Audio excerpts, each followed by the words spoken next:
Hi friends, welcome to BioStudy YouTube channel. Here we learn biology in simple way. BioStudy with Nikhil. Here we learn biology. Class 12th Maharashtra board new syllabus आपण बघत आहोत. Chapter number 3 inheritance and the variation part 2. जर तुम्ही part first नसेल बघितला तर please चॅनलच्या प्लेलिस्टमध्ये जा. तिथे तुम्हाला chapter wise part wise videos मिळतील. ते पार्ट फर्स्ट एकदा बघून घ्या, त्यानंतर पार्ट सेकंड बघा. तो चला सुरू करूया. First topic is why Mendel select garden pea for his experiment. Garden pea plant आहे, त्याच्या मीन्स मेंडलनी त्यांच्या एक्सपेरिमेंटसाठी हा यूज केला होता. तर why only garden pea plant, why not other plant. Garden pea प्लांटच त्यांनी का यूज केला तर आपण बघूया. गार्डन पी म्हणजेच त्याचं बॉटनिकल नेम आहे Pisum sativum. Pisum sativum. Garden pea is annual plant. Annual plant, annual म्हणजे the plant which complete their life cycle in 3 to 4 months called as annual plant. 3 ते 4 महिन्यात जर एखादं झाड किंवा वनस्पती त्याचं लाईफ सायकल कंप्लीट करत असेल तर त्याला म्हणतो आपण ॲन्युअल प्लांट. आणि पी प्लांट हे ॲन्युअल आहे, त्याची लाईफ सायकल 3 ते 4 महिन्यात पूर्ण होते. It is small herbaceous. Herbaceous means एक झुडपासारखं आहे, स्मॉल आहे. Okay. And produced many seeds. आणि याच्यात काय एक आपल्याला ॲडव्हान्टेज, मेनी सीड्स प्रोड्यूस करतं.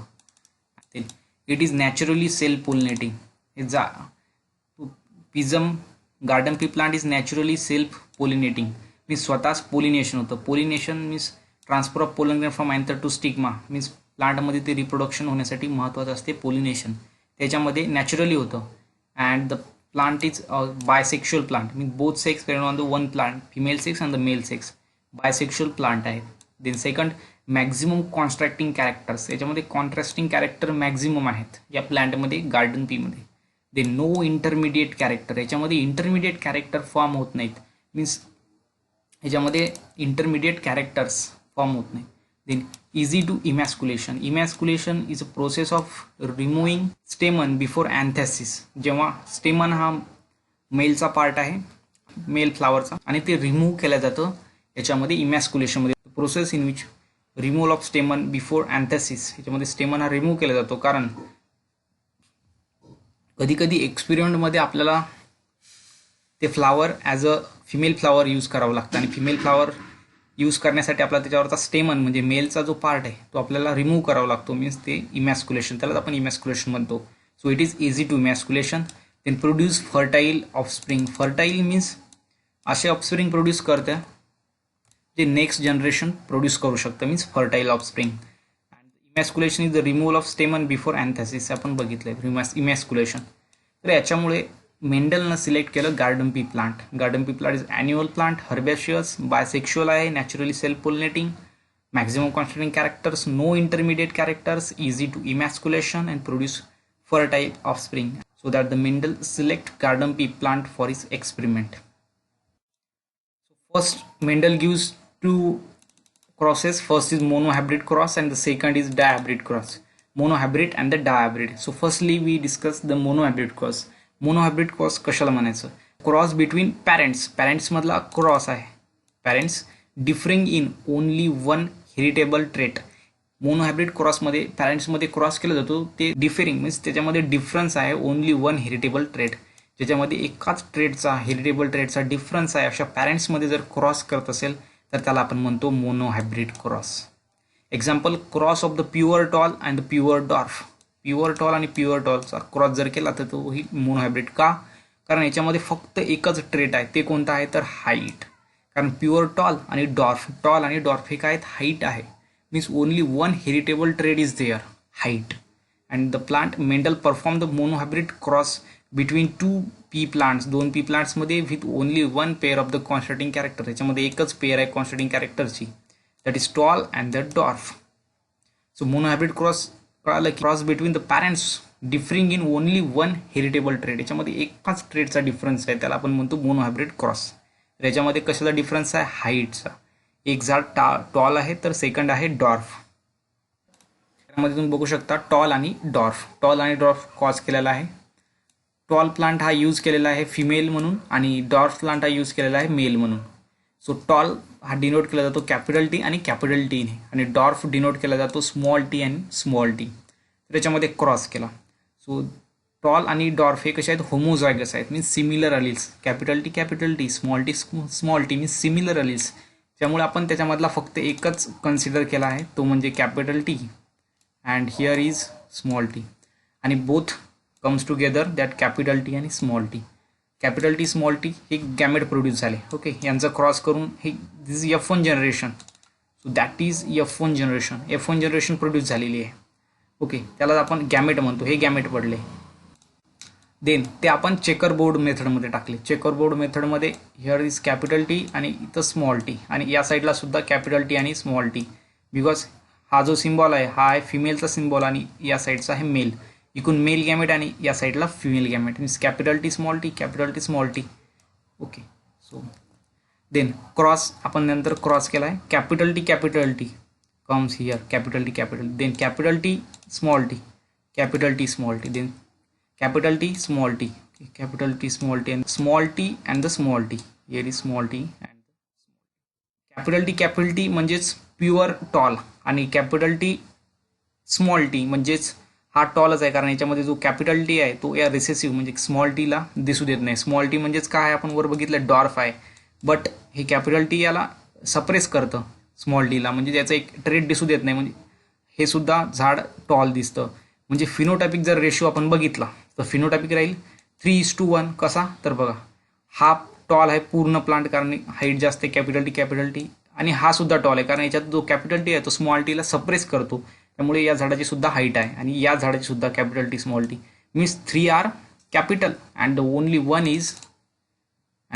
Is small T and the small T is dwarf, means 3 capital and 1 dwarf. Phenotypic ratio म्हणजेच एक्सटर्नली हे आपण बघितलं, एक्सटर्नली टॉल दिसलं झाड. ओके, बट जर जिनोटायपिकली, जर आपण जिनोटायपिकली रेशो बघितला तर कॅपिटल टी हे झाला pure tall, then small T and small T हा झाला pure dwarf second, and capital T small T हा झालेत हॅब्रिड टॉल, म्हणजे प्युअर टॉल नाहीत. ओके, हॅब्रिड टॉल आहेत, इंटरनली हॅब्रिड टॉल आहेत. वरून तो टॉल दिसतात, बरं इंटरनली त्यांचा मेकअप आहे capital T small T.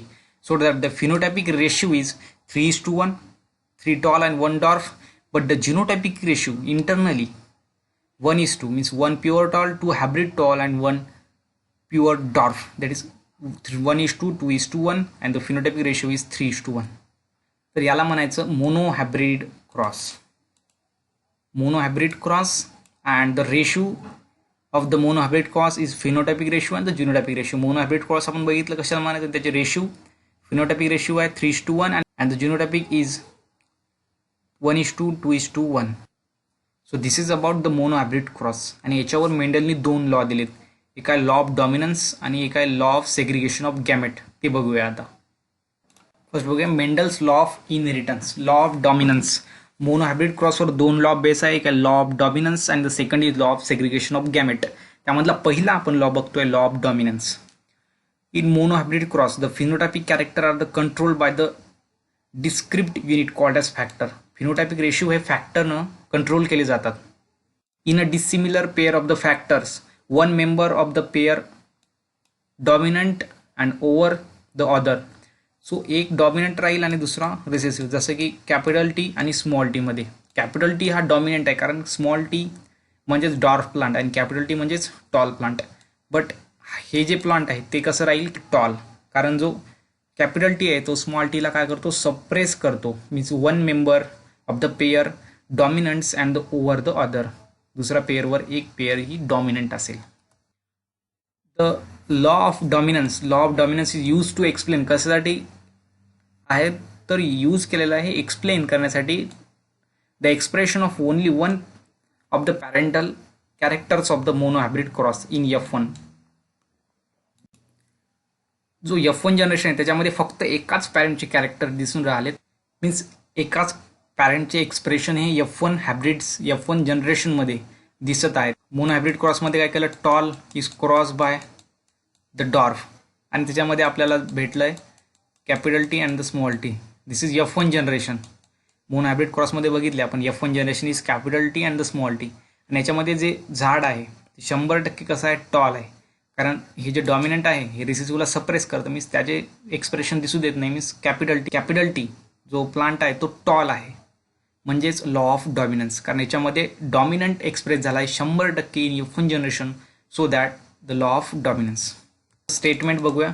Statement आहे when two homozygous individuals like capital T and the small t, capital T and small t म्हणजे homozygous आहेत, similar alleles individuals with one or more set of contrasting characters are crossed, त्यांना जर आपण cross केलं, the alleles that appears in F1 generation are dominant. कारण F1 generation मध्ये जे alleles appear झाले त्याला म्हणायचं पण डॉमिनंट, कारण कॅपिटल टी स्मॉल टी हे जर आपण क्रॉस केले तर याच्यामधून काय मिळणार आहे, F1 जनरेशन. ती कोणती असणार आहे, कॅपिटल टी आणि small T, capital T and small t. This is F1 generation. आणि F1 जनरेशनमध्ये कसं आहे, सर्व डॉमिनंट आहे, कारण हा जो प्लांट आहे तो कसा दिसणार आहे आपल्याला, टॉल, कारण जो रेसेसिव्ह आहे तो एक्सप्रेस होणार नाही, डॉमिनंट एक्सप्रेस होईल, म्हणजे कॅपिटल टी एक्सप्रेस होईल, कॅपिटल टी म्हणजे tall.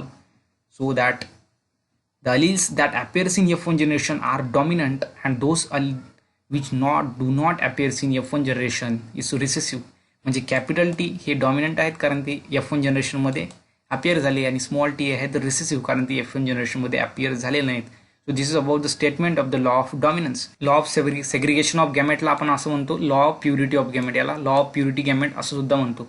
So this law is based on the fact that is alleles do not show any blending, mixing, and both our alleles are recovered as such in F2 generation. म्हणजे अलिल्समध्ये mixing होत नाही, blending होत नाही, आणि त्यामुळे ते काय होतात, alleles and the recovered as a such in F2 generation. F2 जनरेशनमध्ये ते रिकवर्ड होतात. F1 जनरेशनमध्ये आपण डॉमिनंट बघितलं होतं, टोटल 100% आपल्याला डॉमिनंट दिसले होते plant, okay, such in F2 generation. But F2 जनरेशनमध्ये ते रिकवर झाले. During formation of gamete this two alleles factor obviously separate.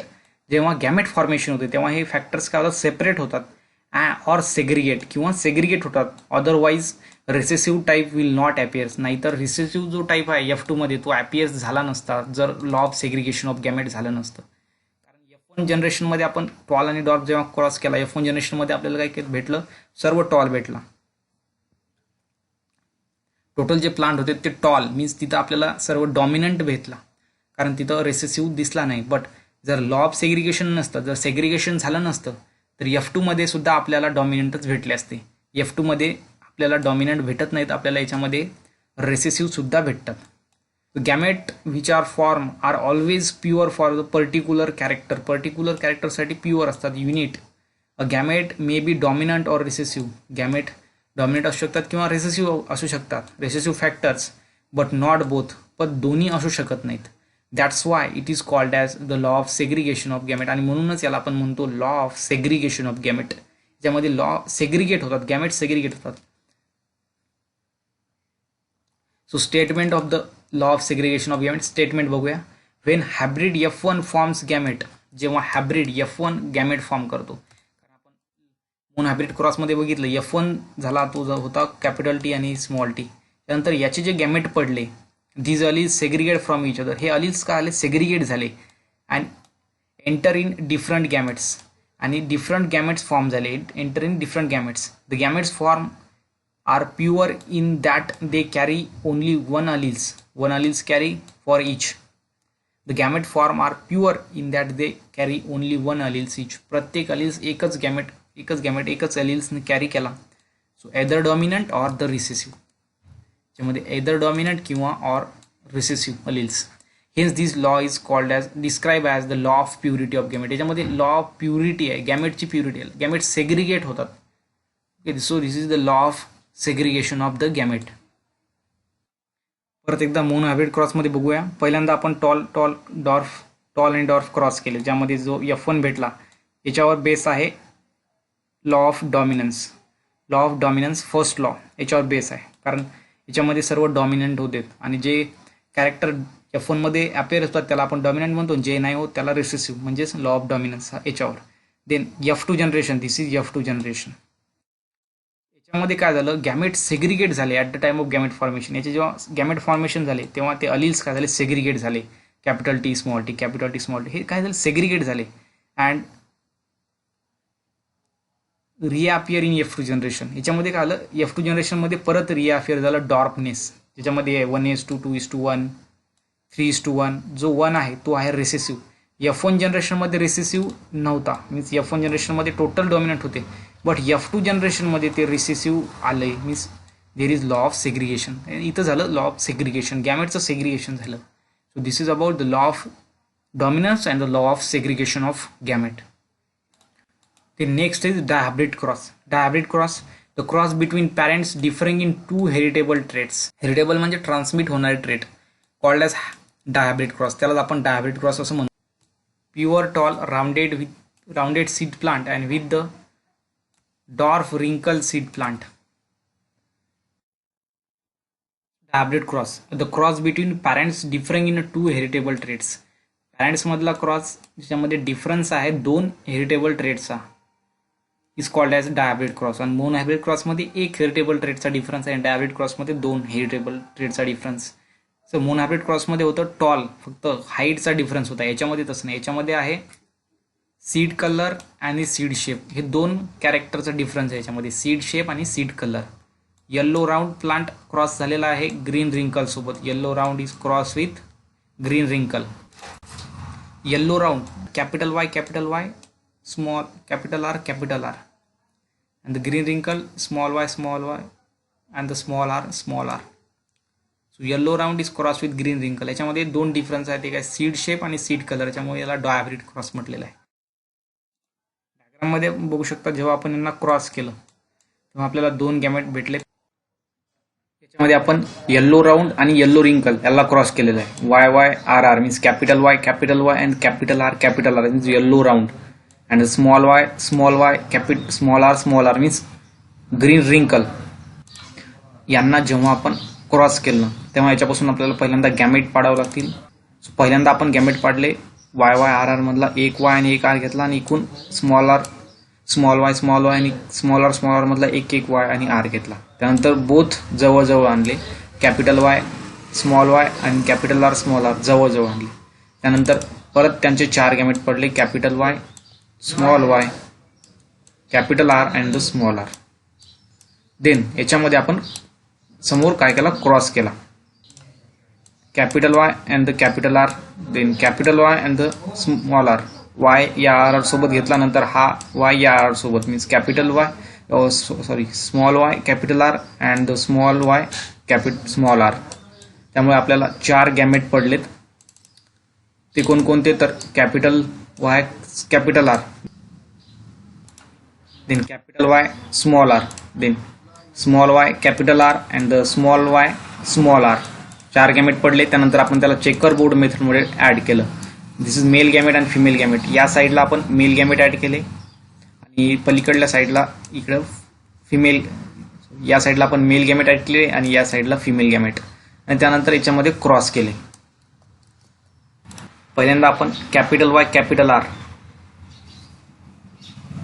पहिल्यांदा कॅपिटल Y कॅपिटल R आणि कॅपिटल Y कॅपिटल R हे दोघं सोबत आले नाही. Capital Y capital R capital R अशा प्रकारे प्रत्येक आपण क्रॉस घेतला. हे याच्यासोबत देन, हे याच्यासोबत देन, थर्ड सोबत देन, फोर्थ सोबत, अशा प्रकारे हे चार गॅमेट पडले. देन सेकंड याच्यासोबत, देन याच्यासोबत, अशा प्रकारे सगळेचे सगळे गॅमेट आपण पाडले.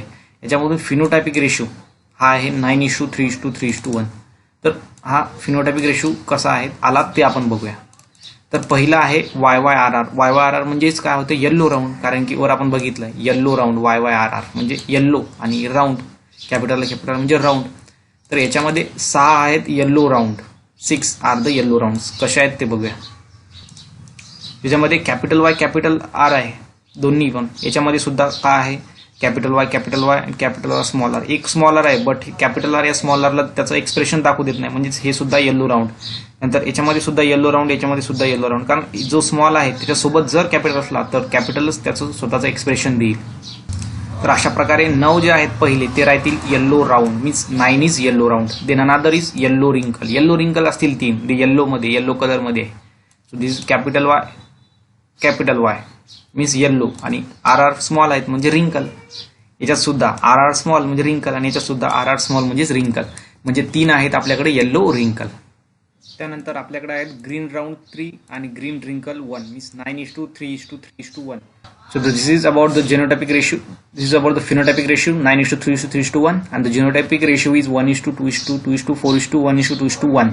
तो इंटरनली आहे, म्हणजे YY प्युअर किती आहेत, मीन्स त्याच्यानंतर दोन ज्याच्यामध्ये एकच कॅपिटल आहे असे किती आहे, ज्याच्यामध्ये दोन कॅपिटल आहेत असे किती आहे, अशा प्रकारे ते जिनोटॉपिक रेशिओ काढता येतो. तो इझी आहे. So this is about the dihybrid cross. Dihybrid क्रॉसवर एक लॉ आहे, तो आहे इंडिपेंडंट असॉर्टमेंट. तो बघूया. Of independence assortment. This law is based on the dihybrid cross. Dihybrid क्रॉसवर बेस आहे, मोनोहायब्रिड क्रॉसवर आहे law of dominance, law of segregation. आणि this law is based on the dihybrid cross. Monohybrid क्रॉसवर दोन law base आहेत, एक आहे लॉ ऑफ डॉमिनंट आणि एक law of segregation of gamete. आणि डायब्रिड क्रॉसवर आहे law of independent assortment. It is basis of principle of genetic developed by the Mendel. जेनेटिक्सवर डेव्हलप आहे, जेनेटिकवर बेस आहे, basis of genetics develop by the Mendel, because Mendel is the father of genetics. Then it describe how different genes or the alleles present on a separate chromosome. Genes किंवा alleles separately present असतात क्रोमोझोमवर, independently separate chromosome. Independently separate chromosome means एकमेकावर अवलंबून नसतात. Independently separate each from each other, आणि independently ते separate असतात from each other during formation of gamete, जेव्हा गॅमेट फॉर्मेशन होतात. So in dihybrid cross F2 phenotype ratio is 9:3:3:1. आपण बघितलंय 9:3:3:1. That is the phenotypic ratio. Okay, phenotypic ratio. Then indicate that the two pair of the character behave independent of each other. ज्याच्यामध्ये दोन pair आहेत, एकामेकावर अवलंबून नाहीत. तर statement आपण काय लिहितो बघा. When hybrid possesses two pairs of contrasting character. जेव्हा हायब्रिडमध्ये दोन पेअर ऑफ कॉन्स्टंटिंग कॅरेक्टर असतील, फॉर्म्स गॅमेट फॉर्म होत असतील, then the factor in each pair segregate independently of the another pair. ज्याच्यामधला फॅक्टर जो आहे तो सेपरेटली स्वतःच इंडिपेंडंट होईल, सेग्रिगेट होईल इंडिपेंडंटली, स्वतःवर दुसऱ्यावर अवलंबून राहणार नाही, दुसऱ्या पेअरवर. त्यालाच म्हणायचं लॉ ऑफ इंडिपेंडंट असॉर्टमेंट. आणि त्याच्यामुळे गॅमेट सेग्रिगेट झाले, 9:3:3:1 रेशिओ फॉर्म झाला, आणि phenotypic ratio is 9:2:2:4:1 1:2:1 is phenotypic ratio. आणि हा आहे जिनोटायपिक रेशिओ. तो स्टेटमेंट काय आहे. When hybrid possesses two or more contrasting characters. जेव्हा हायब्रिडमध्ये दोन किंवा दोनपेक्षा जास्त कॉन्स्टंटिंग कॅरेक्टर असतील, तेव्हा एका कॅरेक्टरचा जो इनहेरिटन्स आहे दुसऱ्या पेअरवर, तेव्हा एका पेअरचं इनहेरिटन्स आहे दुसऱ्या पेअरवर डिपेंड राहणार नाही, means independent on the another pair. त्यालाच आपण म्हणतो लॉ ऑफ इंडिपेंडंट असॉर्टमेंट.